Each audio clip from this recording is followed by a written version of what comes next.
I want to speak on something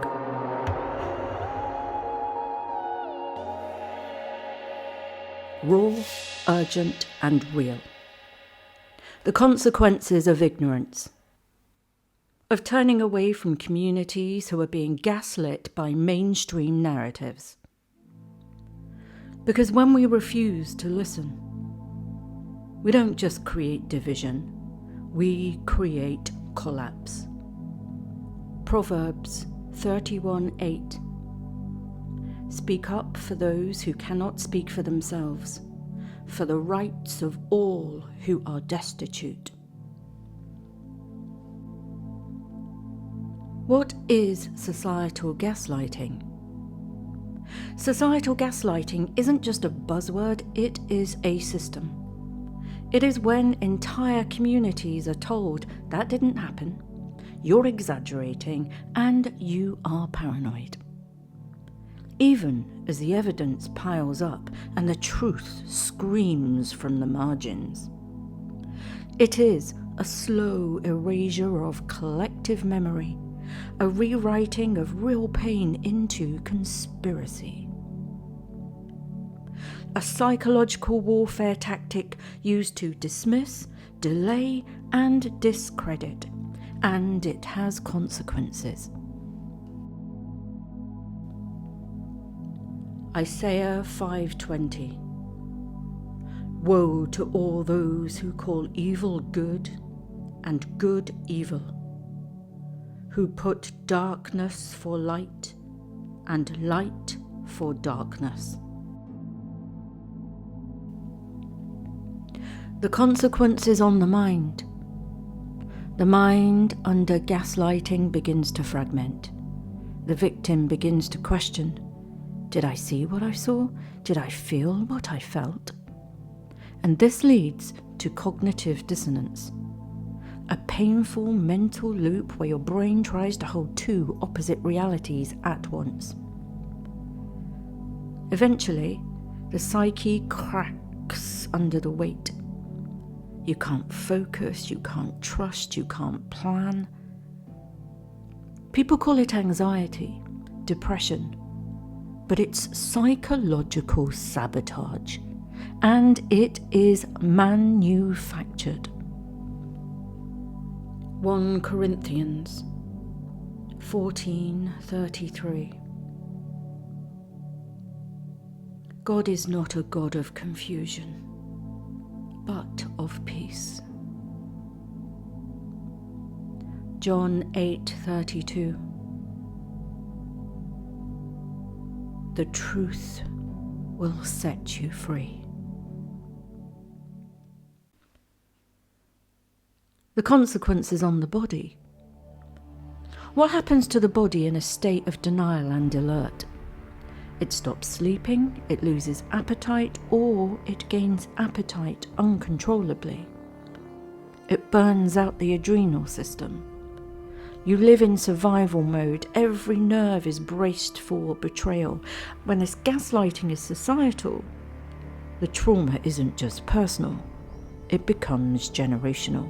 It becomes chronic illness. It becomes autoimmune disease. It becomes stroke, heart failure, and so much more disease. Proverbs 17:22. A crushed spirit dries up the bones. The consequences on the soul. But worst of all, gaslighting severs you from your soul. Because the soul relies on truth to navigate. When that truth is mocked, silenced, erased, intimidated, the soul goes quiet. You begin to drift. You stop creating. You stop speaking up. You stop praying. Because you're not even sure what is real anymore. And that is what they want. The The predators, the dominators, the controllers, those greedy, slovenly, vain, they want their boot on your head. They want you in a fog, confused, and down on the ground. They need to walk on your back. Stand upon tier upon tier upon tier of broken bones and bodies, aiming to touch stars that they never earned. Proverbs 13:12. Hope deferred makes the heart sick. John 1:5. The light shines in the darkness, and the darkness has not overcome it.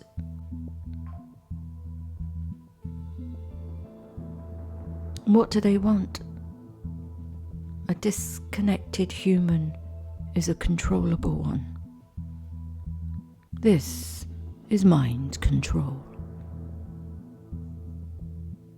The mind is the cage, and the soul works within those parameters within the economy for basic needs.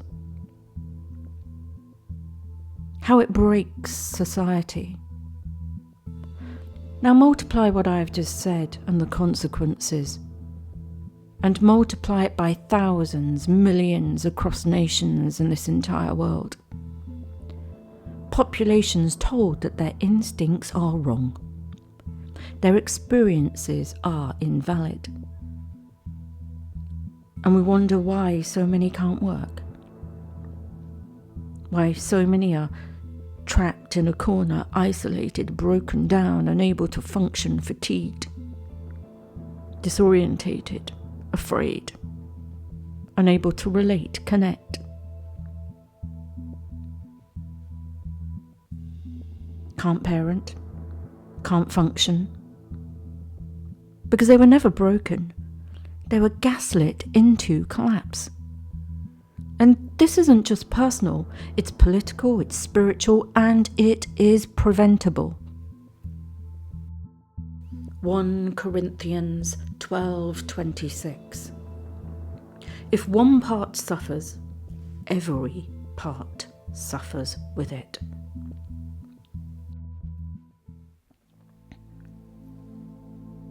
So what happens when we listen? Listening can save a life. Think of all those who take their own lives. Those in a corner with their face to the wall just wishing it was all over. A drop, a golden drop of empathy in that darkness can be like switching on a light in a room where they believed there would never be any again. That microsecond, just that moment, just a look, to be seen, to be validated, energy from the eyes that can be remembered forever. A grandma getting down on her knees and giving a look to a child that is suffering untold abuses, that can live on like hope for a lifetime. I went to Compton, downtown Los Angeles, to the Watchtower. And they had a tribal hut. There were just guns and drugs everywhere, gang warfare, the most abysmal concentration camps within concentration camps. They'll take 7 children in for 1 hour in that tiny little hut. Because their hope, and the only hope, is that if a child can feel safety, they'll have a reference point on a map to want more. One drop of gold, one drop of safety, sanctity, and love can be the remedy and the medicine. A gentle, subtle drop. Validating someone's experience can bring the soul back online. It doesn't mean that you agree with every opinion. It just means that there is an understanding and an appreciation and an acceptance and the capabilities for rupture and repair. There is rupture, but without the need of revenge or stonewalling or being the winner. To listen, to learn, to hold ideas. It does mean that you refuse to deny someone's pain. And listening is holy work. It is resistance, it is restoration that will bring us out of the ruins. So if you have ever felt erased, ever stood up against a system that denies you, stonewalls you, tries to intimidate you, tries to hold you down, tries to twist and turn to get you to flip or to trespass against your own virtues, values, dignity, integrity, to step outside of your own citizenship. If you are holding on to a truth the world doesn't want to hear, you are not crazy, you are not broken, you are awake and waking up in a world that does not want other people to wake up. But we will, and we must, even on a domestic level. Knowing even in your own home, if you are being gaslit, manipulated, that you know your integrity, hold on to that. Because hurt and harm and stress is your warning system. You know the truth. And every time we stand for a truth, no matter how small, it changes things. Resistance brings formation. And holding boundaries and standing up to others, holding the line. And when we take the chance to say no, and teach those around us that they need to listen and hear that people have boundaries, to teach that respecting and regarding those boundaries is the only way for us to create a good, healthy flow, a network where people are primed to listen, to hold, to console, to communicate, and build community. Please like and subscribe and share if this spoke to you. I see you, I believe you, and your truth matters. And every beginning has many different ends.